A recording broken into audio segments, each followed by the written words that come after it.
Hi guys, welcome to today's tutorial. Today we'll be dealing on numbers and numeration. At the end of this topical teaching, we have practical questions which we would go through. So ensure you subscribe to be part of the exercise. Now, our first topic there is on whole numbers. Now, what are whole numbers? Whole numbers are non-negative integers starting from 0. Now, take note of the keyword non-negative integers. That is to say, if you have a negative number, they aren't whole numbers. Very important. All right, now those numbers include from 0, 1, 2, 3, 4. Now, if we look at our number line, we have 0, 1, 2, 3, positive. Then negative, we have -1, -2, -3. Now, one major characteristic of our whole numbers is that they are non-negative. So that means from 0 towards your positive to infinity represents your whole numbers. Now, it's also necessary to also remember that whole numbers do not include fractions or decimals. Okay, they do not include fractions or decimals. That means fractions or decimal numbers are not regarded as whole numbers, and they are used for counting and ordering of numbers. All right, next we are going to look at is fractions. What are fractions? Now, fractions are parts of a whole number. Now, when we have a circle, okay, we have a circle and we divide the circle into 4 parts. All right, we have 1, 2, 3, 4. Each and every of those parts is a fraction. So our whole number is 1. All right. Now, each of these fractions simply means that we have 1 over 4 plus 1 over 4 plus 1 over 4 plus 1 over 4 to give us 1. All right. So the number of times a whole number is divided into determines the fractions of to which it is being shared. Now, if we divide this cycle into 8 parts, 1, 2, 3, 4, 5, 6, 7, 8. Now, if we divide this into 8 parts, that means each portion, one portion here would be 1 over 8. Okay, so our new denominator of our fraction is determined by the number of times a whole number is divided into, and the numerator is determined by the number of shaded portions or unshaded portions. So, for example, I say, what is the fraction of this shaded portion here? Now we have 1, 2, 3. 3 portions shaded. So our shaded portion would be 3 over the total fractions 8. So the shaded portions will be 3 over 8. Now, it is also necessary to understand that there are different types of fractions. Now, whenever we have a fraction, we have our numerator,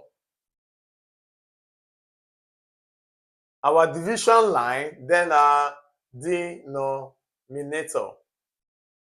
All right. Now, the numerator and the denominator are key points in determining the type of fractions that you have. Okay. Now, fractions represent a part of a whole number and consist of a numerator and a denominator. All right.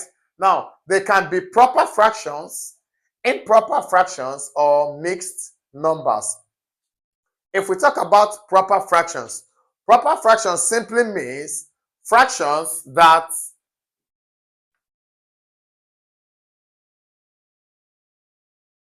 proper fractions are defined as fractions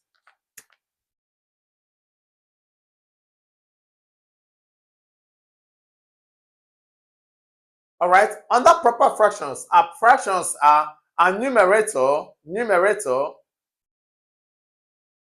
are greater than our denominator. Sorry, are less than our denominator. That is, 1 over 2 is the proper fraction. 3 over 5 is a proper fraction. 6 over 17 is a proper fraction. Our numerator is less than our denominator. Or in plain terms, our numerator is smaller than our denominator. That forms proper fractions. So whenever we see fractions where our numerators are smaller or less than our denominator, we have them as proper fractions. Now, when we talk about improper fractions, improper fractions, on the other hand, is the reverse of proper fractions. Here, in improper fractions, our numerators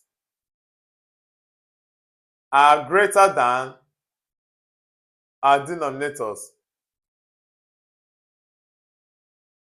That means our numerators are bigger than the denominators. For example, we have 5 over 3. This is an improper fraction. We have 7 over 2 is an improper fraction. We have 17 over 8. It's an improper fraction where our numerators are bigger than our denominators. They form our improper fractions. While when we talk about mixed numbers, our mixed numbers, as the name implies, mixed number. That means in mixed numbers, we have both the whole number aspect and the proper fraction. All right, example, 3 whole number, 1 over 5. This is an example of a mixed number. 3 here is a whole number, while 1 over 5 is a fraction.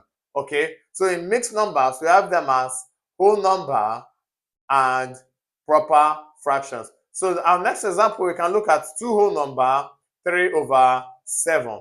This is also a mixed number. 2 is our whole number aspect, and 3 over 7 is our fractional aspect. All right, moving on, we are looking at decimals. Now, decimals are numbers which are part of a whole numbers. Okay, now decimals are part of a whole number.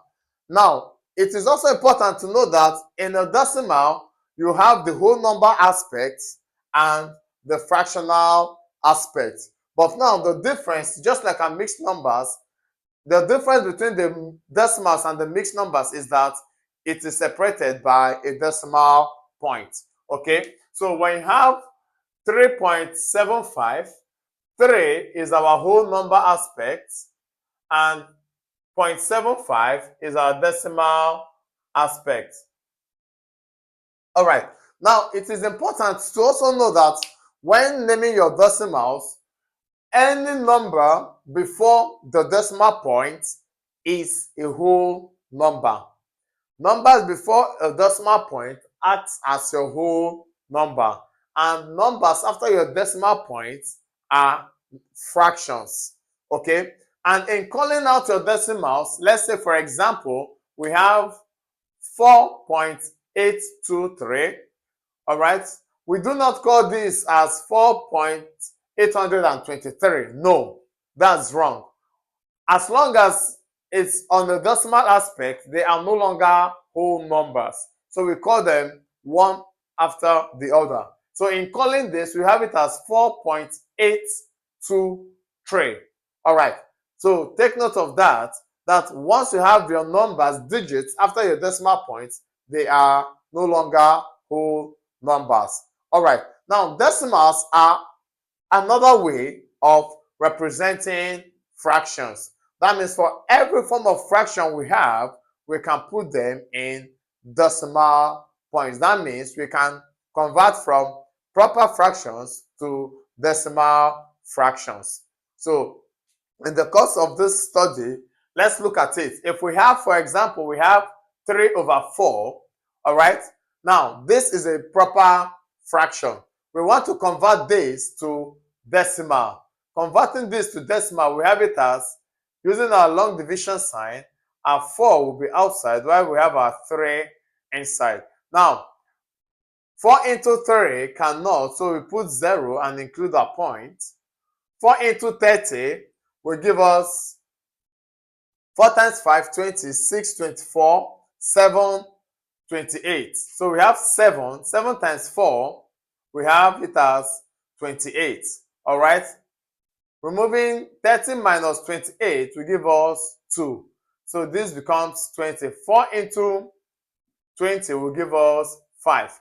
So our 3 over 4 and decimal fraction will become 0.75. So this is how we convert fractions to decimal. And if we want to convert from decimal back to fractions, we would easily say, if we have 0.75, converting it back to fractions, we would say, how many digits are here? 2. So this becomes 75 over 100. Why? The number of digits you have after your decimal point determines the number of zeros you are having below. So now breaking this down with 5, all right? 5 here, 1, remaining 2 into 25, 15. 5 into 10, 2, 20. 5 into 15, 3. 5 into 20, 4. Which brings us back to that 0.75 equals 3 over 4. So here we've learned how to convert from fractions to decimals and reconverting from decimals back to fractions. All right. And next we'll be looking at is on percentage. Now, percentage are a way of expressing numbers in fractions of 100. Percentage are a way of expressing numbers in fractions of 100. So whenever you hear the word percentage, the first thing that should come into your mind is over 100. So if we say 80%, 80% simply means 80 over 100. 70% simply means 70 over 100. All right? So whenever we have our percentages, we should know that we are talking about numbers expressed in fractions of 100. And they are used in comparisons or proportional reasonings. All right.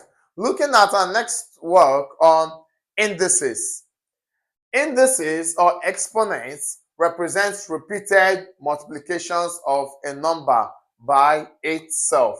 Example we have here is 2 raised to the power 3, which is 2 times 2 times 2. That means 2 appearing 3 times. Now, we have laws of indices that govern the operations involving the powers, such as multiplication, division, and brackets. All right. So, for example, if we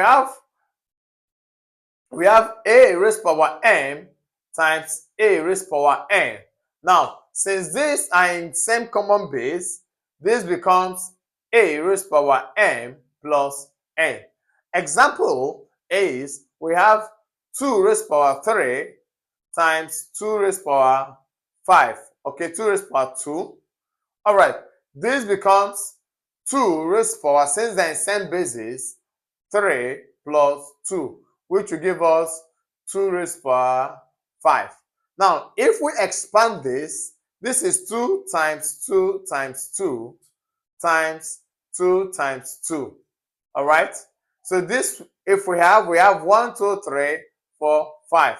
That is 2 raised to the power 5, which gives us same answer. All right. Now, looking at a raised to the power m divided by a raised to the power n, we have it as a raised to the power m minus n. Okay?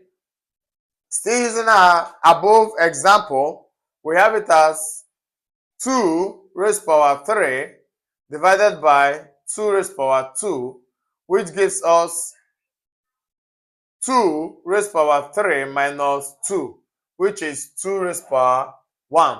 Now, expanding this, we have it as 2 times 2 times 2 divided by 2 times 2.